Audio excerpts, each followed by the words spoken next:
Située en plein cœur de l'Espagne, Madrid est une ville vivante et dynamique, dotée d'un patrimoine riche et d'activités variées. Tout comme New York, Madrid a la réputation d'une ville qui ne dort jamais, sauf peut-être à l'heure de la sieste. Du haut de son plateau, à quelques 667 mètres au-dessus du niveau de la mer, la ville bénéficie d'un climat unique, avec des étés très chauds et des hivers relativement doux, mais pouvant malgré tout être enneigés. De quoi ravir les touristes le temps d'un week-end ou d'un plus long séjour. Les installations uniques de l'architecture moderne de Madrid attirent les touristes autant que les anciens palais, les places, les parcs, les monuments.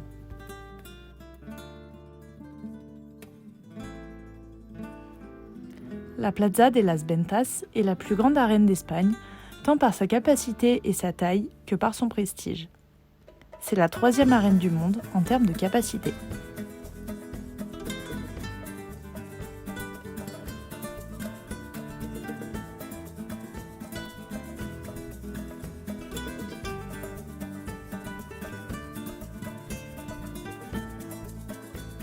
La sublime place de l'Orient, située dans le centre historique de Madrid, est entourée par 2 des monuments les plus importants de la ville, le Palais Royal et le Théâtre Royal. La statue de Philippe IV, en bronze, fut la première du monde à tenir debout sur un cheval porté par 2 pattes arrière. Le Palais Royal est la résidence officielle du roi d'Espagne. Les rois actuels ne résident pas en son sein, il est également connu sous le nom de Palais d'Orient, bien qu'il soit situé dans la partie la plus occidentale de Madrid, en raison de son emplacement sur la place de l'Orient.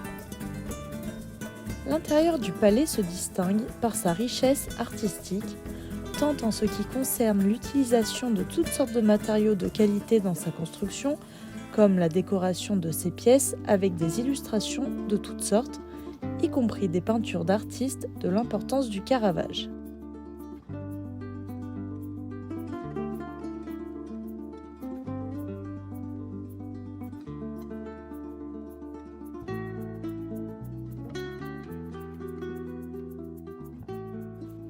Le musée national Centre d'art de la Reine Sofia est l'un des musées les plus importants de Madrid et offre aux visiteurs une vaste collection d'œuvres d'art contemporain espagnoles comme le Guernica.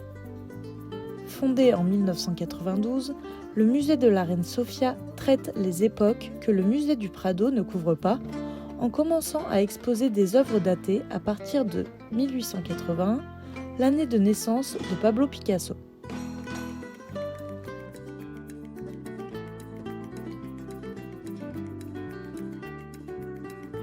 Le bâtiment de la gare d'Atocha, construit pour la compagnie de chemin de fer MZA, fut inauguré le 9 février 1851 sous le nom de gare du Midi. C'était la première gare de Madrid.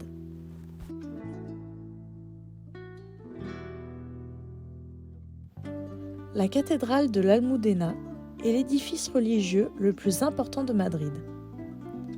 Le 15 juin 1993, elle a été consacrée par le pape Jean-Paul II, devenant la première cathédrale consacrée en dehors de Rome. L'intérieur de la cathédrale surprend, car il présente des détails complètement différents à ceux que l'on peut trouver dans d'autres cathédrales. Le plafond et les vitraux laissent de côté le style classique pour laisser place aux couleurs vives et aux lignes droites.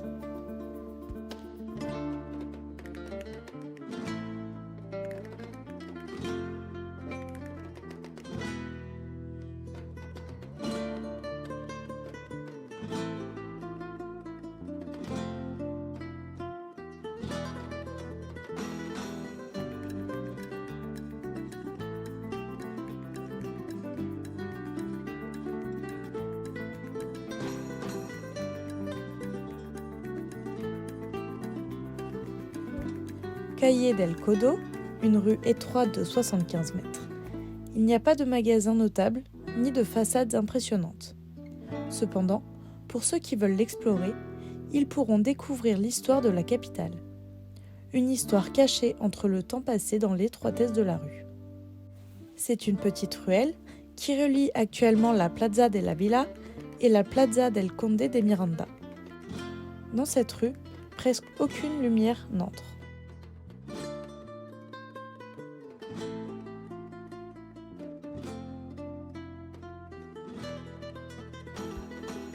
Le marché Saint-Michel, inauguré en mai 1916 comme halle, est un espace centenaire, l'un des rares et plus bels exemples d'architecture en fer de la ville. Il est devenu le premier marché gastronomique de Madrid en mai 2009. En 10 ans, son offre s'est consolidée notamment grâce à la participation de prestigieux chefs espagnols et étrangers. Le plus vieux restaurant du monde se trouve à Madrid. Le Botín a été fondé en 1725 dans la rue des Couteliers, à 2 pas de la Plaza de Mayor. Les Ménines sont des personnages populaires de l'art pictural espagnol et représentent en soi une partie de l'histoire de l'art national. À l'époque, quiconque marchait dans la rue du centre-ville de Madrid reconnaissait ces jeunes nobles, hommes et femmes, qui vivaient à la cour. Précisons tout d'abord que les Ménines étaient de jeunes filles issues de familles nobles, attachées au service de la reine ou de ses filles. Les plus célèbres sont celles qui figurent dans le tableau de Diego.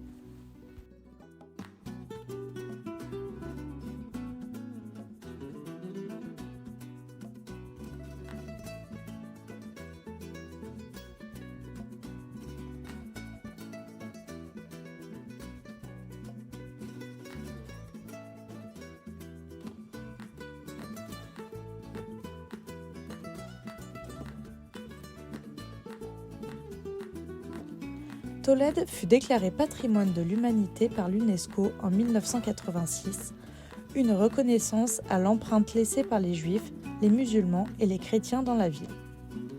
Tous les peuples qui sont successivement passés par Tolède ont, d'une manière ou d'une autre, laissé leurs traces dans la ville.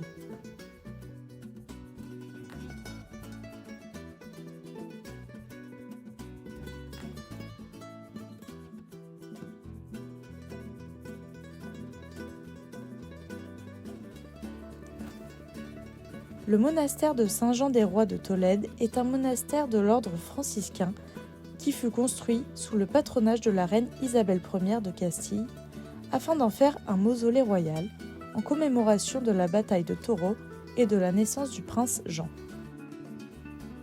La cathédrale Sainte-Marie est le siège de l'archevêque de Tolède qui possède le titre de primat d'Espagne, et ce depuis les Wisigoths qui avaient fait de la ville leur capitale politique et religieuse. L'édifice actuel fut bâti en style gothique à compter de 1226 à l'emplacement de l'ancienne grande mosquée de la cité. Situé dans la cathédrale, on remarquera plusieurs espaces comme le trésor reliquaire, la salle capitulaire, la sacristie, le chœur et la chapelle principale.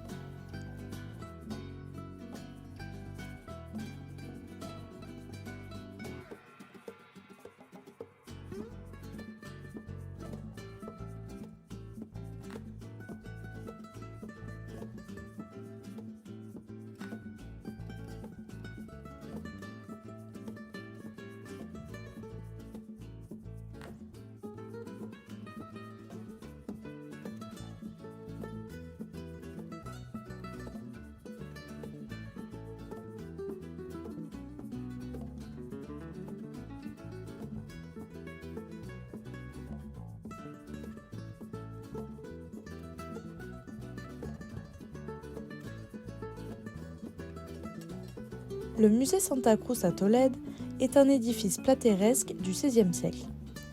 C'était un important hôpital de la ville avant sa transformation en musée au XIXe siècle.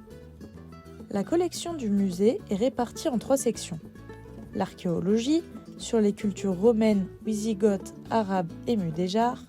Les beaux-arts, avec une importante exposition de peintures de Tolède des XVIe et XVIIe siècles, et des œuvres d'artistes comme le Gréco.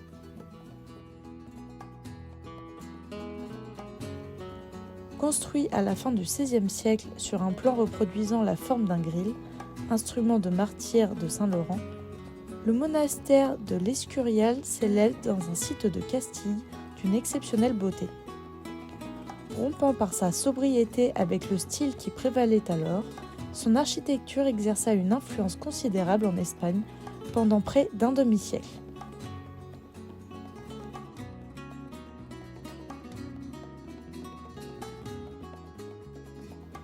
Le musée du Prado est exceptionnel pour la qualité et également pour la variété des œuvres qu'il présente. Il possède la collection de peintures espagnoles la plus complète au monde, principalement des peintures européennes. Dans ces salles sont exposées des peintures françaises, italiennes, flamandes et allemandes.